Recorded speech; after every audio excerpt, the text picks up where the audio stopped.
Bab 578. Keserakahan yang tak terpuaskan. Tiba-tiba, tamparan besar di wajah menyebabkan Belinda berteriak, dan berbalik dan jatuh ke lantai, bahkan wajah kuda jelek itu bengkak. Kenzi tiba-tiba bergerak, mengejutkan semua orang yang hadir. Grace Ananta dan ayah Grace berhenti menangis pada saat yang sama dan menatapnya dengan heran. Kenzi mengguncang telapak tangannya dan meludah ke lantai, tulangnya sangat keras. Saya menamparnya, dan tangan saya sakit. Belinda lumpuh di lantai untuk waktu yang lama, dan kemudian secara bertahap sadar kembali. Siapa kamu, nak? Berani mengalahkan wanita tua ini, tidakkah kamu ingin hidup? Belinda bangkit dari lantai, menunjukkan wajah licik yang kejam. Mata Kenzi menjadi dingin, bersikaplah cerdas dan berteriak padaku lagi, aku akan membiarkanmu mati di sini. Secara umum, Kenzi tidak akan memukul wanita, terutama wanita tua yang sedikit lebih tua darinya. Wanita ini sangat dibencinya, dia benar-benar memiliki ide ingin membunuhnya. Melihat mata Kenzi sedingin pedang, Belinda bergidik tanpa alasan, merasa sedikit kosong di hatinya. Belinda tidak tahu asal-usul pemuda di depannya, tapi satu hal yang dia tahu betul adalah bahwa anak ini adalah pembunuh, dan dia jelas tidak pandai dalam hal itu. Jika dia bertarung melawannya, dia mungkin benar-benar dipukuli sampai mati olehnya. Orang rendahan seperti Belinda biasanya berani menggertak tetangga yang jujur dan polos, tetapi jika sesuatu terjadi, dia tidak akan pernah menerimanya dengan keras. Dia mengetahui kapan harus keras dan kapan harus lunak, tidak akan pernah cukup bodoh untuk mengambil kerugian langsung. Grace Ananta, siapa dia? Apakah dia temanmu? Dia baru saja menamparku, bagaimana aku harus menyelesaikannya? Belinda tidak berani kehilangan kesabarannya dengan Kenzi, jadi dia berbalik dan menemukan seseorang untuk disalahkan. Grace Ananta panik sebentar dan buru-buru bertanya, maafkan aku, Bibi Belinda, dia terlalu impulsif, aku minta maaf padamu untuknya. Mengatakan itu, Grace Ananta membungkuk dan meminta maaf berulang kali, dan bersama dengan beberapa tetangga, membujuk Kenzi untuk tetap tenang dan tidak memperparah konflik. Kenzi mengetahui kesulitan Grace Ananta, dan melambaikan tangannya, jangan bujuk aku punya akal sehat.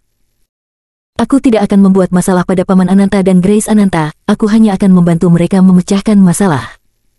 Belinda menahan kebenciannya dan berkata, bawang hijau dari mana kamu? Sebelum dia bisa selesai berbicara, Kenzi membuat serangan cepat dan menamparkan wajahnya lagi. Jika kamu berani berbicara denganku, aku akan memberimu beberapa tamparan lagi. Kata Kenzi. Kamu. Nyonya Belinda menutupi pipinya yang merah dan bengkak, gemetar karena marah, tetapi dia tidak berani mengeluarkannya meski dia marah, karena dia tahu bahwa selama dia berani berbicara lebih banyak, dia pasti akan mengalami nasib buruk lagi. Namun, meski arogansi Belinda ditekan, beberapa tetangga lainnya mulai mengkritik. Hei, anak muda, mengapa kamu tidak mendengarkan bujukan? Sudah kubilang untuk tidak memperparah konflik, mengapa kamu tidak mendengarkan? Kamu memukulinya, itu hanya akan mempersulit Grace Ananta nanti. Bahkan akan lebih banyak masalah dengan keluarga Grace Ananta. Ya, aku akan membuat masalah dengan keluarga Grace. Belinda segera meletakkan tangannya di pinggulnya, suaranya naik 1 oktav. Bagus dan pantas untuk tidak membayar kembali hutang, keluarga Grace tidak tahu malu, dan masih mencari orang-orang untuk memukuli saya, dan saya belum selesai dengan keluarga Grace.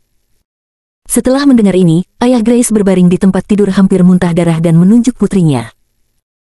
Grace Ananta mengerti apa maksud ayahnya, dan buru-buru mendorong Kenzi dan memohon, ayo pergi cepat, jangan main-main lagi, Anda hanya akan membahayakan keluarga saya.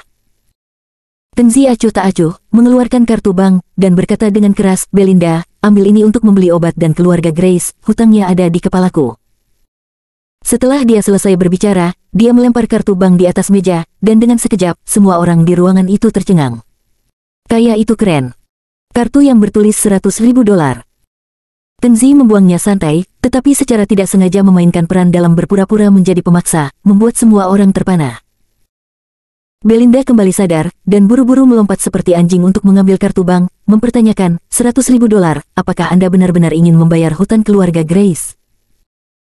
Kenzi dengan menghina berkata, 100.000, apakah Anda pikir itu kurang untuk membeli obat untuk Anda? Belinda hampir tersedak. Memang, 100.000 tidak banyak untuk orang seperti dia. Namun, untuk Grace Ananta dan sebagian besar tetangga, 100.000 bukanlah jumlah yang kecil. Lebih penting lagi, Belinda sama sekali tidak percaya bahwa ada orang tak berperasaan di dunia yang bersedia membayar 100.000 untuk melunasi hutang keluarga orang lain. Kenzi melakukan ini, yang benar-benar mengejutkannya. Beberapa tetangga yang hadir juga saling bereaksi.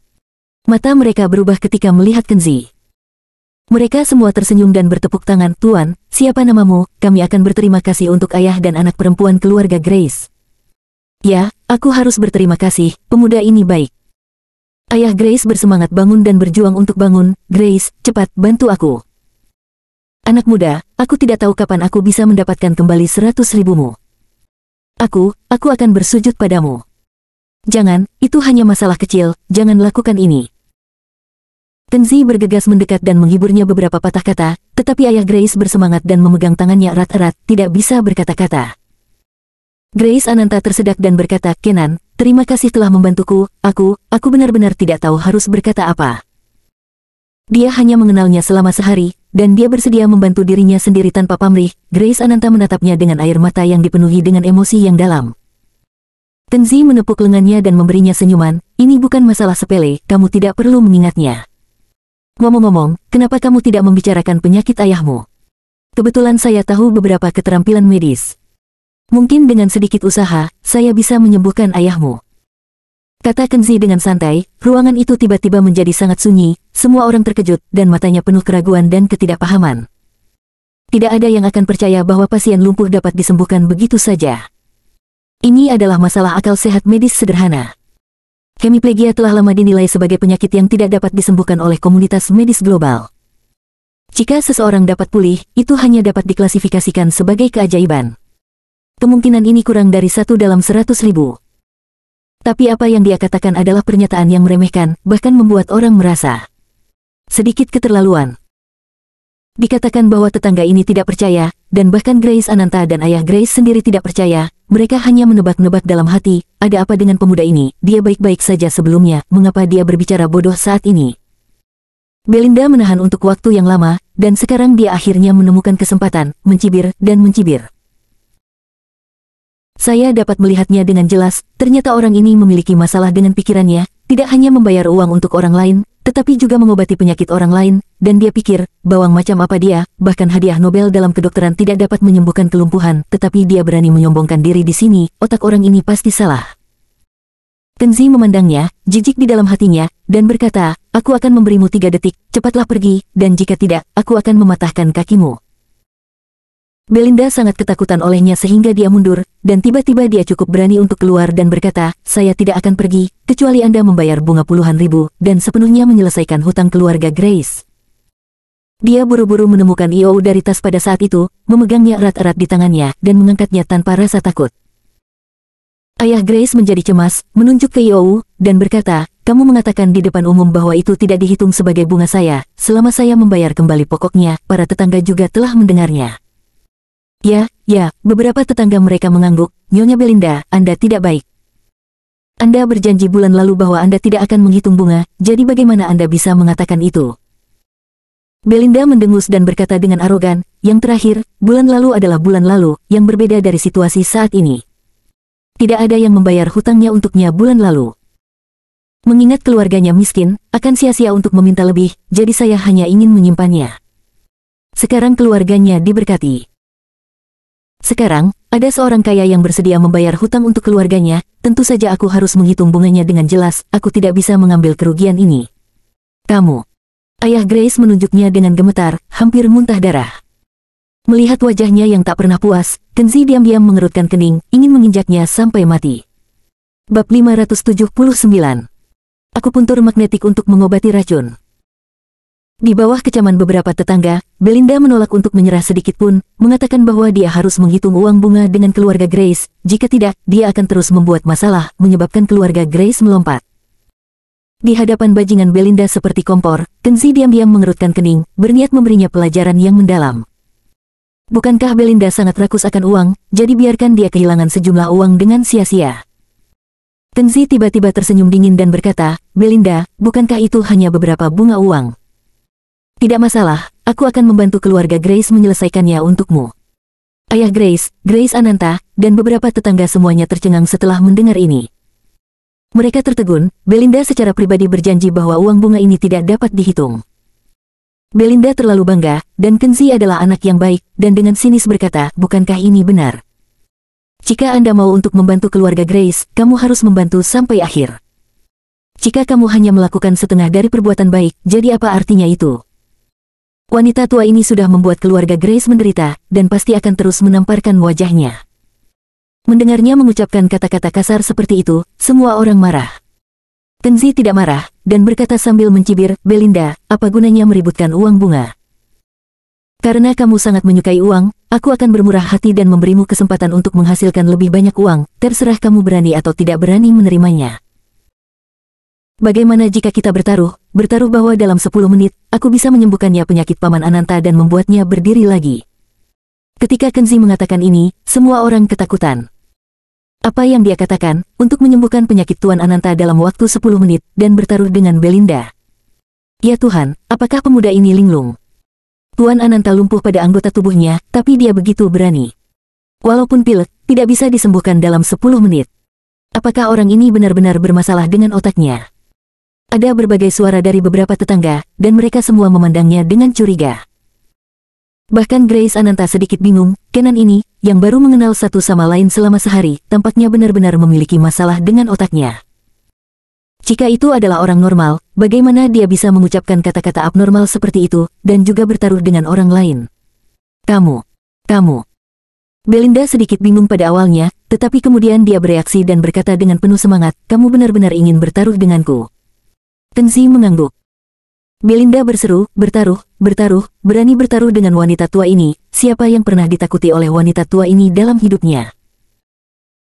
Sebagai mantan induk semang, dengan seorang pria muda, dia secara alami tidak takut bertaruh, belum lagi permainan judi hari ini, jelas akan memberinya uang.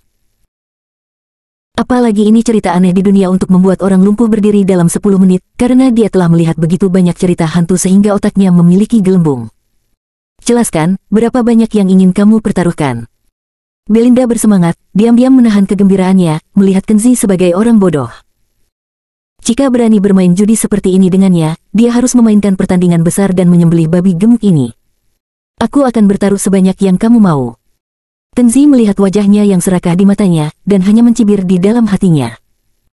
Itu yang kamu katakan, jangan hanya membicarakannya, mainkan trik untuk membujuk wanita tua. Belinda meletakkan di atas meja tas yang berisi uang tunai yang baru saja ditarik dari bank hari ini, dibundel perikat, rapi, uang kertas baru, masih ada sedikit bau tinta, ada sebanyak 300.000. Giliran kamu. Kalau mau bertaruh, ada aturan main judi, keluarkan uangmu dulu. Yang paling ditakuti Belinda sekarang adalah anak ini tidak punya uang, karena anak ini memang tidak terlihat seperti orang kaya. Saya masih memiliki 800.000 di kartu ini. Apakah Anda ingin menambahkan lebih banyak uang? Kenzi tidak ingin menunjukkan kekayaannya terlalu banyak, jadi dia mengeluarkan kartu bank dengan uang saku dari tasnya dan melemparkannya ke atas meja. Belinda melihat nomor kartu bank, dan kemudian menelepon bank dengan ponselnya. Bank memverifikasi bahwa itu benar, Belinda memanggil pengasuh tanpa ragu-ragu, dan membawakannya sebuah koper. Hei, berani bertaruh denganku, aku tidak akan kalah darimu. Belinda meletakkan koper di atas meja, dan tidak bisa menahan tawa, bocah bau, melihat penampilanmu yang buruk dan masam, aku akan menghancurkannya selama lebih dari 80 tahun. Aku takut bahkan tabungan istri telah habis, kan? Haha, ayo bertaruh. Semuanya, datang dan jadilah saksi, ketika idiot ini kalah dan hanya celana dalamnya yang tersisa, jangan hentikan dia, biarkan saja dia melompat dari gedung. Belinda sangat bangga, dia tidak sabar untuk melihat Kenzi segera melompat dari gedung. Grace Ananta menjadi gila ketika dia mengetahui bahwa Kenzi tidak bercanda, tetapi sangat ingin bertaruh. Kenan, apakah kamu benar-benar bodoh? Tungkai bahwa ayahku lumpuh selama lebih dari setengah tahun, dan semua dokter mengatakan tidak ada cara bagaimana dia bisa sembuh. Bagaimana menurutmu? Bertaruh seperti ini dengan seseorang, kamu pasti akan kalah dan mati. Ya, anak muda, cepat berhenti, jangan membodohi dirimu sendiri. Beberapa tetangga membujuk, dan ayah Grace bahkan didukung di tempat tidur, mencengkeramnya dengan keras. Minggir untukku. Belinda melompat keluar, mendorong beberapa orang menjauh dengan keras, dan memarahi, kalian sedikit membuka mata, yang berani menghalangi keberuntunganku, aku akan menemukan masalah seumur hidup untuknya. Tidak hanya Belinda yang ingin bertaruh, tetapi bahkan Kenzi sendiri ingin bertaruh. Ayah dan putri keluarga Grace dan beberapa tetangga tidak bisa menarik Kenzi sama sekali, mereka hanya bisa menggelengkan kepala dan menghela nafas, dan biarkan saja. Dosa pada Tuhan masih diampuni, dosa yang dilakukan sendiri tidak dibiarkan hidup. Ayah Grace, Grace Ananta, dan para tetangga yang hadir semuanya menganggap Kenzi sebagai orang bodoh dan besi itu bukan baja. Kenzi tersenyum dan berkata, Paman Ananta, tolong beri aku sedikit kepercayaan diri. Kamu lumpuh karena alkoholisme, sebenarnya perawatannya tidak terlalu rumit. Kenzi mengatakan ini pada saat itu, dia datang ke samping tempat tidur ayah Grace, dan satu tangan, sengaja atau tidak sengaja, memegang pergelangan tangan ayah Grace dan jari-jarinya dengan ringan diletakkan di nadinya. Aliran energi spiritual diam-diam memasuki gerbang vena ayah Grace, mengikuti pembuluh darah, dan mencapai kedalaman tengkorak, segera ditemukan di mana pusat saraf tempat racun berkumpul. Bah, kamu hampir kehilangan semua celana dalammu, beraninya kamu membual di sini. Cepat obati penyakitnya, dalam beberapa menit, aku akan melihatmu melompat dari gedung. Hati Belinda sangat senang, matanya berkilat penuh sentuhan kekejaman. Ayah Grace kehilangan kesabaran, menggelengkan kepalanya dan berkata, anak muda, kamu tidak memiliki obat. Tidak peduli bagaimana kami membujukmu, kamu tidak akan mendengarkan. Jika kamu harus menunjukkan kekuatanmu di sini, jangan pernah memikirkannya. Sebelum dia selesai berbicara, Kenzi tiba-tiba mengangkat tangan kirinya, dan ada jarum perak di antara jari-jarinya. Mengambil keuntungan dari lengahnya pertahanan ayah Grace, dia membantingnya ke telinga kanannya. Dengan teriakan ayah Grace pingsan di tempat tidur dan menjadi pingsan. Dalam sekejap, rumah itu dalam kekacauan, dan Grace Ananta bahkan menangis. Jangan panik, dia hanya pingsan karena kesakitan, dan dia akan baik-baik saja. Saya menggunakan jarum magnet untuk mengobatinya dengan racun. Jarum magnet dapat dengan cepat membubarkan toksin. Selama toksin dihilangkan, dia bisa berdiri. Kenzi tanpa terburu-buru atau lambat, dia memutar jarum perak yang tertinggal di kepala ayah Grace, dan kemudian, sedikit demi sedikit, dengan lembut menarik jarum perak itu keluar dari tengkorak ayah Grace. Jarum kerawang perak itu memiliki bentuk yang unik, lebih ramping dan lebih keras daripada jarum perak biasa, dan menembus jauh ke dalam tengkorak. Itu adalah produk suci terapi magnet yang selalu dibawa Kenzi di sisinya, naga dan jarum emas Phoenix. Pada saat ini, ujung ekor naga dan jarum emas Phoenix telah menjadi gelap seperti tinta. Kenzi mengeluarkan jarum emas, dan kemudian mencubit ayah Grace, dan ayah Grace terengah-engah, dia bangun dalam sekejap mata. Paman Ananta, cobalah untuk bangun dari tempat tidur. Kenzi membantunya bangun dari tempat tidur tanpa berbicara terlalu banyak omong kosong. Semua orang saling memandang, apakah mungkin untuk bangun dari tempat tidur lagi? Ayah Grace menatapnya dengan curiga dan secara naluriah merasa curiga, tetapi dalam waktu singkat ini, dia tiba-tiba merasakan kakinya yang mati rasa sepertinya sadar kembali. Mungkinkah, apakah itu benar-benar sembuh? Ayah Grace menggerakkan kakinya dengan hati-hati, dan itu seperti keajaiban bahwa dia benar-benar dapat menggerakkan kakinya dan turun dari tempat tidur. Ya Tuhan, ini luar biasa, ini seperti dokter ajaib yang hidup. Beberapa tetangga benar-benar terkejut, menatap Kenzi seolah-olah mereka telah melihat bodhisattva yang hidup. Grace Ananta juga kaget. Dia menutup mulutnya dengan tangannya, matanya yang indah penuh dengan keajaiban. Sampai sekarang, dia masih tidak percaya apakah yang terjadi barusan itu benar. Bagaimana mungkin, bagaimana ini mungkin? Seperti yang lain, Belinda juga ketakutan, tidak bisa mengucapkan kalimat lengkap untuk waktu yang lama. Kenzi mencibir, Belinda, ini hanya kurang dari 8 menit sejak perawatan. Paman Ananta sudah berdiri. Saya tidak akan berterima kasih atas 800.000 Anda. Kata Kenzi kemudian dia membawa tas tangan dan koper dengan uang di atas meja, dan dengan sengaja memamerkannya di depannya, menepuk-nepuk koper yang menggembung. Belinda sangat marah, wajah tuanya gemetar. Mungkin karena kemarahan dan serangan jantungnya, Belinda tiba-tiba memutar matanya, jatuh ke lantai, dan benar-benar pingsan. Bab 580. Harta karun antik, pipa botol tembakau. Kenzi terlalu malas untuk peduli, jadi dia langsung membawa Belinda yang pingsan dan berjalan keluar pintu. Di dalam kamar, beberapa tetangga dan Grace Ananta masih shock karena ayah Grace sudah bisa berdiri lagi. Ayah, coba berjalan beberapa langkah untuk melihat apakah kamu benar-benar bisa berjalan. Grace Ananta berkata dengan penuh semangat, matanya penuh ketegangan, dia sangat ketakutan, apa yang dia lihat hanyalah ilusi. Namun, ketika ayah Grace perlahan berjalan beberapa langkah, di bawah seruan beberapa tetangga, Grace Ananta berteriak kegirangan. Sudah lebih dari setengah tahun, dan Grace Ananta tidak pernah berpikir bahwa ayahnya akan dapat berjalan lagi seperti orang normal suatu hari nanti. Ayah. Grace Ananta merintih, melompat, dan memeluk ayahnya. Ayah Grace juga sangat bersemangat, dan ayah dan anak itu saling berpelukan dan menangis. Hebat, bagus. Beberapa tetangga sakit hidung dan diam-diam menyeka air mata mereka. Seorang bibi melangkah maju dan menepuk bahu Grace Ananta dan membujuk, jangan menangis lagi, lihat aku juga tidak bisa menahan tangis dengan kalian ayah dan anak perempuan menangis bersama-sama. Kalian berdua harus berterima kasih kepada Kenan, dermawanmu. Dia menyembuhkan penyakit ayahmu, kalian berdua harus cepat berterima kasih padanya. Ya, kalian ayah dan anak harus berterima kasih kepada orang lain dengan baik. Hah, dia ada di sana barusan, mengapa dia menghilang setelah beberapa saat? Di mana Tuan Kenan? Grace Ananta menyaksikan dengan air mata di matanya, hanya rasa terima kasih yang mendalam di hatinya. Setelah meninggalkan rumah Grace, Kenzi melemparkan Belinda yang pingsan ke kolam bunga di samping jalan, menyalakan sebatang rokok, dan berjalan keluar dari daerah pemukiman tua ini tanpa tergesa-gesa atau lambat. Ketika dia berjalan ke jalan, itu sudah jam 5.30 sore, dan dia terlalu malas untuk kembali ke perusahaan, jadi dia naik taksi dan kembali ke gedung apartemen tempat dia tinggal sementara. Di seberang gedung apartemen ada sebuah restoran kecil, saat ini ada dua orang bajingan yang berjongkok di depan hotel dan merokok.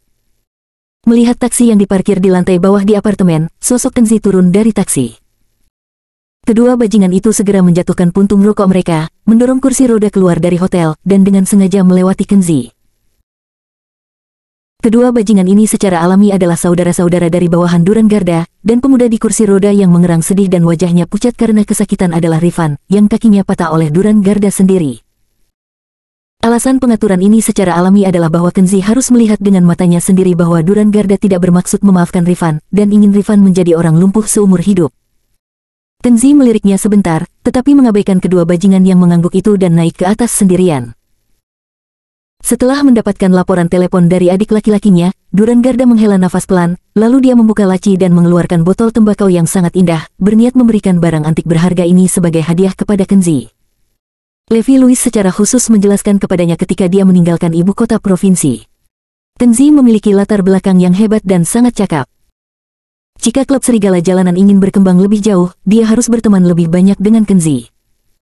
Tentu saja, Duran Garda dapat mendengar kata-kata ini, dan Duran Garda juga punya rencana. Selama tidak ada apa-apa di masa depan, dia akan pergi ke Kenzi untuk pergi ke pintu. Dia akan memberinya harta hari ini dan harta karun besok. Dia percaya bahwa Kenzi akan memberinya harta karun. Hati Kenzi juga luluh, dan cepat atau lambat dia akan dianggap sebagai teman.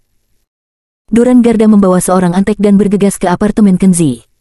Kenzi membuka pintu dan melihat. Mengingat bahwa Duran Garda dapat mengetahui kesalahannya dan memperbaikinya, dia bahkan memukuli sepupunya Rifan menjadi orang lumpuh. Bukannya mengusirnya, dia memperlakukannya sebagai tamu dan membiarkannya masuk. Keduanya membuat teh dan mengobrol untuk beberapa kata. Duran Garda memasuki topik, mengeluarkan botol tembakau yang indah, dan menunjukkan senyum rendah hati dan bahagia. Tuan Harimurti, beberapa hari yang lalu, Duran tidak sengaja mendapatkan benda kecil. Saya tidak tahu apakah Tuan menyukainya atau tidak. Duran secara khusus membawanya dan memberikannya kepada Tuan Harimurti untuk dimainkan. Botol kecil dan indah, jernih dan bulat seperti batu giok, seluruh tubuh pot terbuat dari gading, dan permukaannya juga menggunakan teknik pengecatan interior kuno, diukir dengan lukisan tinta yang elegan dan halus, pegunungan hijau dan air jernih, seperti manusia hidup, dan sangat suasana budaya yang unik dan bermakna. Botol tembakau diletakkan di atas meja kopi, dan segera aroma samar rumput keluar. Duran Garda tanpa sadar memegang hidung, dan tidak bisa membantu menunjukkan ekspresi mabuk dan kepuasan. Kenzi mencium aroma yang agak aneh dan dingin, dan secara bertahap mengangkat alisnya. Dia mengambil botol tembakau di tangannya dan melihatnya dengan cermat sebentar, lalu bertanya. Tuan Garda, dari mana Anda mendapatkan botol tembakau ini? Duran Garda memperkirakan bahwa dia seharusnya sangat puas dengan harta ini, jadi dia menahan senyum dan berkata, Tuan Harimurti, ini adalah botol tembakau penghormatan yang dibuat khusus dari gading Malaysia oleh pembuat porselen selama periode dinasti kuno. Ini hanya ada 5 buah, yang semuanya diberikan sebagai penghormatan kepada istana kekaisaran dinasti kuno. Setelah beberapa putaran, 4 dari 5 buah telah menghilang, tetapi bagian terakhir ini membuatku tidak sengaja 2 bulan yang lalu dibeli dari perampok makam yang melarikan diri hanya dengan $1,5 juta. Ketika Duran Garda mengatakan ini, dia diam-diam berpuas diri. Jika tinta gading dan botol tembakau lukisan kerajaan ini disiapkan untuk dilelang, setidaknya itu bernilai 5 juta. Harusnya ada banyak wajah untuk memberikan harta yang begitu berharga kepada Tuan Harimurti. Kenzi mengangguk, yah, itu berasal dari tangan perampok makam, sepertinya tebakanku tidak salah. Saat dia berbicara, dia tiba-tiba mengerahkan kekuatan di antara jari-jarinya, dan terdengar bunyi jentikan, dan tembakau botol tiba-tiba terjepit, pecah. Duran Garda terkejut dan berkata dengan sangat tertekan, Tuan Harimurti, apa yang kamu lakukan? Barang yang baik, bahkan jika Anda tidak menyukainya, tidak perlu menghancurkannya. Anda dapat mengembalikannya ke saya. Dengan tatapan enggan Duran Garda, Tengzi telah membuang puing-puing ke dalam tong sampah, dan dia masih memandangnya dengan penuh semangat, ingin mengeluarkan puing-puing itu. Tuan Duran, saya akan memberi Anda nasihat, jangan mengambil apapun di tangan perampok makam tanpa pandang bulu. Keberuntungannya aneh. Karena mayat yang dikubur di kuburan seperti itu sulit rusak sepanjang tahun, dan sebagian besar benda yang dikubur di peti mati akan terinfeksi oleh racun mayat jahat sepanjang tahun, sehingga mengubah properti mereka dan menjadi hal-hal jahat yang sangat jahat. Jika Anda hari ini tidak menunjukkan hal ini kepada saya dapat menjamin bahwa dalam 90 hari, yaitu, sejak hari Anda menghargai botol tembakau ini, dalam waktu 3 bulan, kamu pasti akan dihancurkan oleh roh jahat dan membunuh dengan kejam. Tengzi berkata dengan sungguh-sungguh. Duran Garda diam-diam terkejut setelah mendengarnya, dan dia terdiam lama. Dia tidak tahu apa yang sedang dilakukan Tengzi, dia merasa seperti pembohong Feng Shui yang berada di tengah sungai dan danau.